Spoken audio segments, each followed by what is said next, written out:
Indian civilization, 2500 to 500 BCE. Indian civilization develops first in the Indus River Valley of present-day Pakistan and later in the Ganges Valley. Both were fertile areas watered by snow melt from mountains, but the broad floodplain in the Indus allowed for extensive irrigation, which hastened the development of a well-organized society fed by agricultural surpluses. The Indus Valley was also closer to the Middle East and profited from trade with Mesopotamia. By 2500 BCE, cities that rivaled the great urban centers of Mesopotamia were developing along the Indus River and its tributaries. The most important of those cities was Mohenjo-Daro on the lower Indus River and Harappa on the Ravi River near the upper end of the Indus Valley.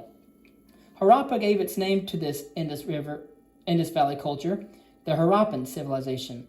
Both cities were built on a similar plan, with the gridwork of streets, standardized housing for the common people, and larger residences for the elite, and a sanitation system that included bathrooms linked to sewers, an important contribution to public health in cities that contained as many as 40,000 people. Such urban planning reflected a complex society whose leaders could command the efforts of thousands of laborers, guided by engineers and officials. Bricks used for construction were all of the same mold, and the public buildings included granaries filled with surpluses that fed the leadership, the bureaucracy, and the many artisans who produced trade items such as necklaces made from stone beads, each of which took hours to shape and drill. Trade was the glue of Harappan civilization, binding one city to another and the region as a whole to Mesopotamia and other distant lands. Among the goods exported were cotton, spices, ivory, and handcrafts such as jewelry. Ships hugged the coast of the Arabian Sea, bearing Harappan merchants and their wares to Ur and other Sumerian cities. Some of those traders settled in Mesopotamia. Harappan merchants carried stone seals used to stamp their distinctive insignia or trademark on clay tags and label their goods. Portrayed on those seals were animals native to India, including the elephant and the rhinoceros. Seals were also inscribed with pictographs or abstract symbols that most likely identified the owner by name or by family. Seal inscriptions are the only Harappan writing that has survived. Like other river valleys that fostered ancient civilizations, the Indus region was subject to seasonal flooding that helped nourish the fields, but was sometimes catastrophic. The city of Mohenjo-Daro had to be rebuilt at least 9 times. Ruinous floods may have contributed to the decline of Harappan civilization after 2000 BCE. The area remained populous and productive, but the cities were abandoned and long-distance trade withered. Around 1500 BCE, the Indus Valley was taken over by nomadic intruders from the north, called Aryans, who entered the region through mountain passes from what is now Afghanistan and Iran, named for the Aryans. Aryans told of their belief and tradition in verses that were first transmitted orally and later written in scriptures called Vedas, or books of knowledge. According to the Vedas, the Aryans were hard-fighting herders and horse breeders who rode chariots into battle and were organized into rival tribes. Linguistically, they were Indo-Europeans. They spoke one of a large family of languages that originated on the steppes of Eurasia. Groupings emanating from that region spread out across a vast area from India to Europe and interacted linguistically with other people to produce many related Indo-European languages, including Sanskrit, the classical language of India, Persian, Greek, and Latin. Aryans reached the Indus Valley not long after the Hittites, another Indo-European people who fought from chariots swept into Mesopotamia. The Aryans were of lighter complexion than the people they encountered in the Indus Valley, and therefore referred to them as Dasas, or dark ones. Whether through conquest or through peaceful infiltration, Aryans gained control of the region and imposed a class system that placed them high above those dark ones. Aryan meant noble, and the Aryan nobility was divided into 2 ranks, priests and warriors. In theory, priests were superior because they communed with the gods through animal sacrifices and other sacred ceremonies. In practice, however, the warrior class included proud tribal chieftains who considered themselves inferior to no one. The Aryans as a group lorded it over the common class of merchants and landholders and the underclass of dasas, who served as laborers and peasants. This class system, however, was not as rigid as the caste system that later prevailed in India, where social status was hereditary. Peasants in Aryan society could rise to become landholders, for example, and intermarriage blurred racial distinctions to some extent. But the Aryan aristocracy remained its identity and its privileges for centuries. Like the gods they worshipped, including the conqueror Indra, who hurled thunderbolts and resembled the Greek god Zeus, Aryans were fiery and quick to take offense. Tribal chieftains constantly sought to enlarge their domains and often did so at the expense of their neighbors. In one ritual, a chieftain set a white stallion free to roam and claimed as his own all the ground the horse covered over the course of a year. Afterward, priests sacrificed the stallion, and the chieftain and his warriors did battle with anyone who contested their claim. Gradually, the Aryans expanded from the Indus Valley to the lush Ganges Valley, which provided them not only with abundant harvest of rice and other crops, but with large deposits of iron ore for the manufacture of tools and weapons. Profiting from such opportunities, Aryan chieftains rose to the status of rajas, or kings. By 700 BCE, there were 16 Aryan states or kingdoms in India, most of them within the Indus and Ganges valleys. Their leaders had much in common culturally, but remained divided politically. Kingdoms along the Ganges were shielded from invasion by towering Himalaya to their east. But along the Indus were vulnerable to intruders from the north. Around 520 BCE, Persians conquered the Indus Valley and made it a province of their empire. In the Ganges Valley, meanwhile, the iron-rich kingdom of Magadha was gaining power under a forceful ruler named Bimbisara. Kings of Magadha would later build an empire in the Ganges Valley that would give rise to a classical Indian civilization, combining Aryan culture with the traditions of people native to the Indian subcontinent. By the 6th century BCE, India was in the midst of a great religious ferment that produced three faiths: Hinduism, Jainism, and Buddhism. That ferment began when Indian teachers questioned Aryan beliefs and reinterpreted them in sacred texts called the Upanishads, which challenged the idea that only priests, through their sacrifices, could commune with the gods. Everyone had a soul capable of achieving union with Brahman, the supreme spirit that pervaded the universe. Brahman was a title Aryan priests had reserved for themselves because they alone were considered holy enough to recite sacred verses. People of the underclass were considered too unholy even to hear those verses.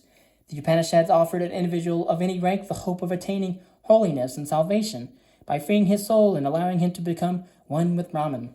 Hinduism grew out of the Upanishads and combined the worship of various gods with the quest for salvation, a journey that could take the soul lifetimes as it traveled from one body to another through reincarnation. Jainism was inspired by the teachings of a holy man named Mahavira, born in India around 540 BCE. Mahavira was known to his followers as Jina, or the Conqueror, because he freed his soul by practicing self-denial and conquering the cravings of the body.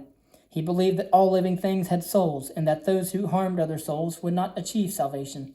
His followers practiced nonviolence, refused to eat meat, and would not even harvest crops. Buddhism was inspired by the life and teachings of Siddhartha Gautama, born to a ruling family in the foothills of the Himalaya around 560 BCE, and known to his followers as the Buddha, or the Enlightened One. After seeking salvation through extreme acts of self-denial like Mahavira, he chose a path called the Middle Way, involving good conduct and moderation in all things. Ultimately, Buddha achieved a state of enlightenment called nirvana, the release from earthly desires and longings. Buddhism rejected as illusions the gods many Indians held dear, and found a larger following in other Asian countries, where it evolved into a formal religion. It is to be said that the Eastern religions were, in a sense, not like the Western religions. And there's a distinction in the philosophy of religion as to what religion means, but I won't go into that here. Chinese civilization, 2200 to 500 BCE. While civilizations elsewhere were interacting through trade or warfare, the Chinese remained isolated by the mountains, deserts, and oceans and built a distinctive society of their own.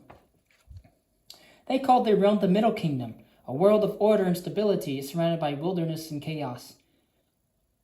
Although that kingdom did not take shape until around 2200 BCE, the seeds of Chinese civilization were planted thousands of years earlier along the Yellow River, so called for the yellow deposits along its banks by winds from the Gobi.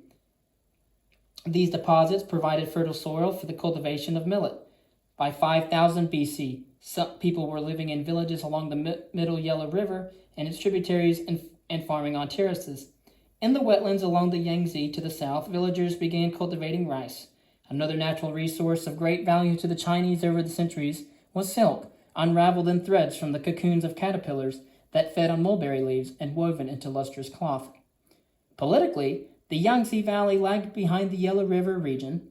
where people living in the floodplain downriver from the first settlements banded together under strong leadership to dig ditches and drainage canals for irrigation and flood control.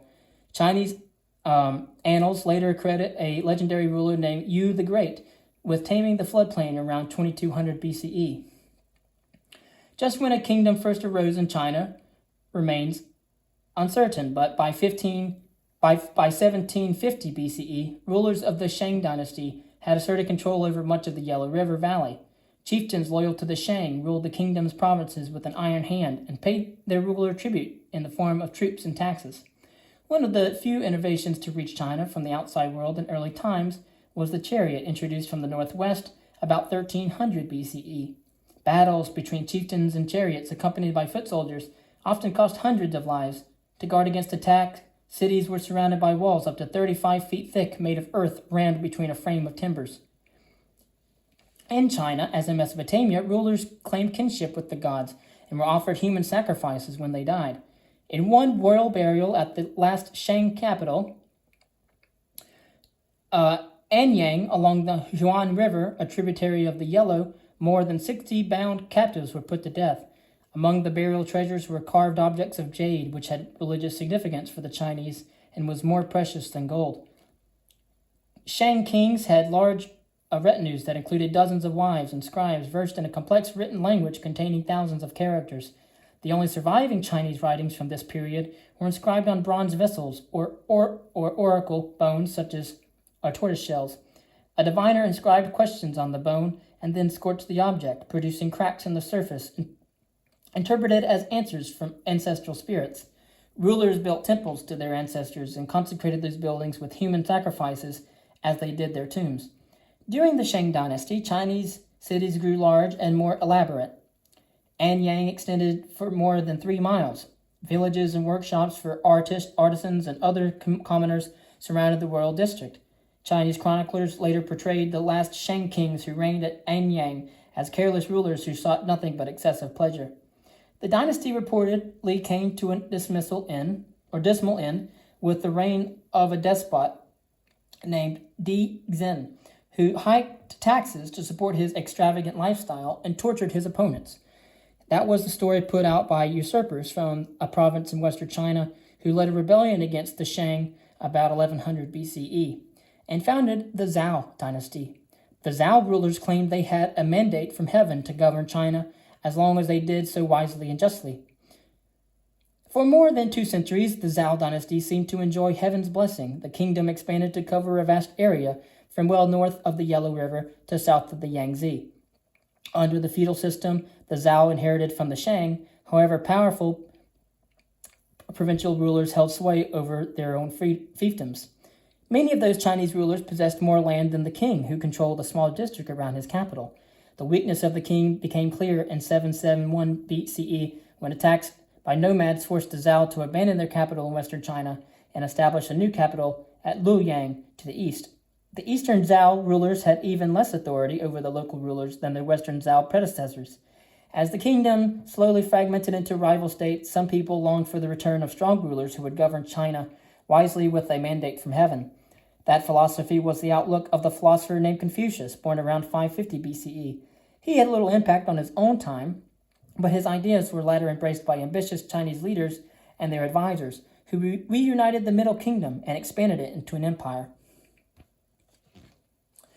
Thank you for watching the history of Indian civilization and Chinese civilization.